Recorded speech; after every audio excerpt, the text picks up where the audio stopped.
So what does it really mean to have faith in something?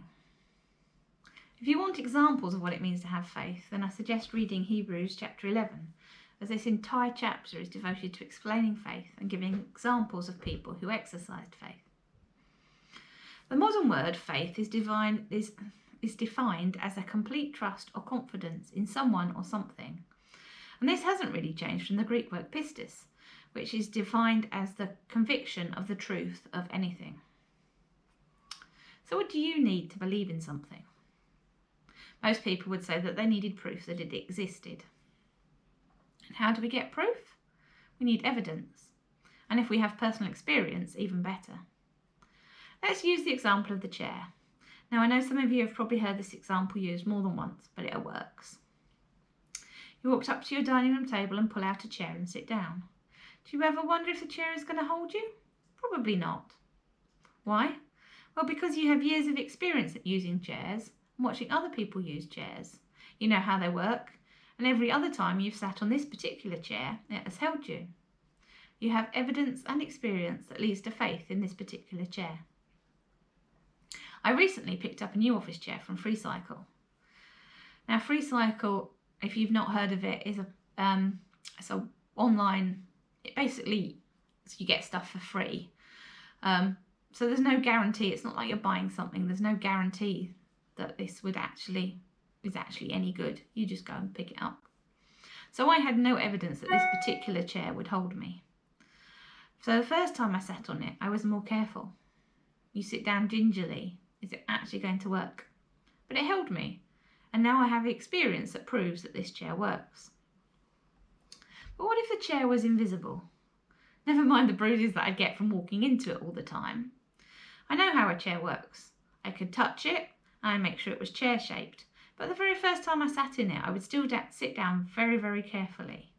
But after you realised that it worked, you would treat it like any other chair, providing you could find it, of course.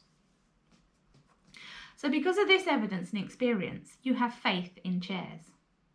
Chairs are tangible. You know they exist because you can see them, or if it's the invisible one, because you can feel it.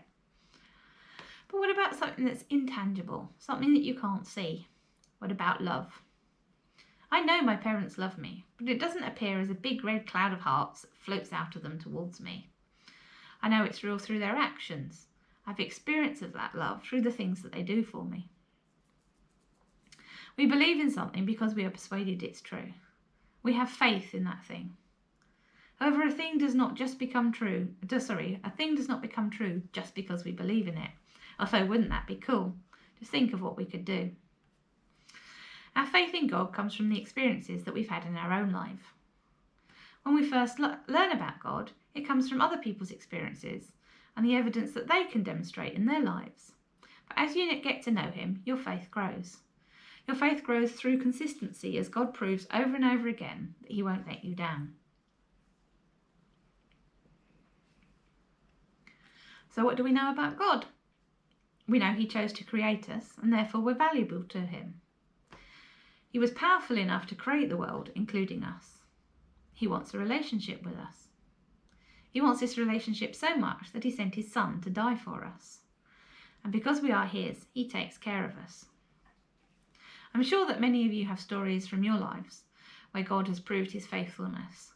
And any time you want to know stories from my life about God's faithfulness, do just come and ask.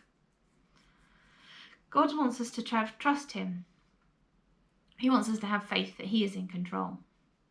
Proverbs 3, verse 5 and 6 says, "Trust in the Lord with all your heart and do not lean on your own understanding. In all your ways acknowledge Him and He will make straight your paths." Now, for those of you who know me, you know I'm a bit of a planner. Once I decided to follow God's call for me to be a minister, I decided in my head how it was going to happen and went ahead with my plans for how I was going to achieve God's plan for Him. I decided that I was moving to a little village. I was going to start all these community initiatives. So when I started exploring churches, I immediately rejected any that didn't fit my criteria. But this was my plan. This wasn't God's plan. So recently, He's been teaching me that I need to trust in Him and be open to where He is directing me, rather than me deciding for Him how it's going to work. The little village church that I was interested in decided they didn't want a new minister after all. By that time, all the other options I had initially rejected because they didn't fit my criteria were in talks or had appointed someone else. So now I don't really know where I'm going. I have to have faith that God's plan for my life will be far better than the one I planned for myself. I have to remember that this is about me serving Him, so it is His plan I should be following, not my own. So how is your faith? What are you waiting for? What are you trusting God for? Is it time to stop trying to sort things out for ourselves and give it to God? For our priority to be having faith in Him rather than in our own abilities.